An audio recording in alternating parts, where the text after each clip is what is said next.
ጦሜን እያድሬ እርቦኝ ማዕድ ቀረብኩ። ወጡ እየጣፈጠኝ ጣቴን እየነከስኩ ኳስ አሳክዬ 6 ጎሰጎስኩ። 7ኛው ስደርስ አልኩኝ እንደ መጥገብ በቄንጥ መጉረስ ጀመርኩ ቀረና መስገብገብ። 8ኛው ጉርሻም አይከፋም ደህና ነው። 9ኛው ላይ ግን ጨው በዛብኝ ምን ነው። ጭራሽ በ10ኛው ተረዳሁ በቅጡ ዘይትም ሽንኩርትም እንዳነሰው። ሲርብ ወይስ ሳይርብ እስቲ ተጠየቁ።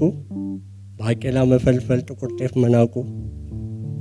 አንዳለኝ ያለውን መቀናጆ በሬ ጅብ የገደለበት አንድ ምስኪን ገበሬ የንስሐ አባቱን እንዲህ ሲል ጠየቀ።